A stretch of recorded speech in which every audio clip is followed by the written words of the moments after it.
కల్లూరు మండలం ఉల్లింతకొండ గ్రామంలో చాలా సంవత్సరాలుగా ఇల్లు లేక అద్దె ఇళ్లలోనే జీవనం సాగిస్తున్నామని, కుటుంబ పోషణకు కూడా భారంగా ఉందని, ఇల్లు అద్దె కట్టలేక తీవ్ర ఇబ్బందుల్లో ఉన్న వారికి రాష్ట్ర ప్రభుత్వం చేపట్టిన ఇళ్ల పట్టాల కార్యక్రమం మా పేర్లు నమోదు చేయకుండా అన్నీ ఉన్న వారికి పేర్లు నమోదు చేయడం చాలా విడ్డూరంగా ఉందని వారు అన్నారు.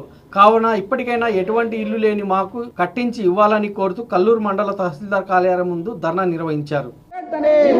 ఉల్లింతకొండ గ్రామంలో ఇండ్ల స్థలాలు వెంటనే ఉల్లింతకొండ గ్రామంలో ఇండ్ల స్థలాలు వెంటనే మొత్తం ఇండ్ల స్థలాలు ఇచ్చేంత వరకు పేదలకు ఇళ్ల స్థలాలు ఇచ్చి ఇండ్లు కట్టించి ఇవ్వాలని ఆంధ్రప్రదేశ్ వ్యవసాయ కార్మిక సంఘం జిల్లా ఉపాధ్యక్షులు కె వెంకటరాములు డిమాండ్ చేశారు.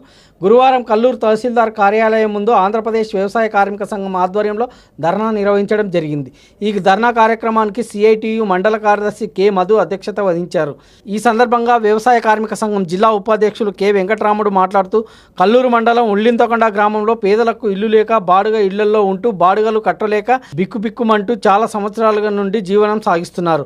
ముఖ్యమంత్రి రాజకీయాలకు అతీతంగా ఎవరికి అయితే ఇండ్లు లేవో వారందరికీ ఇళ్ల స్థలాలు ఇవ్వాలని చెప్తే క్రింది స్థాయిలో రాజకీయం చేస్తూ నిజమైన పేదల పేర్లు లేవన్నారు.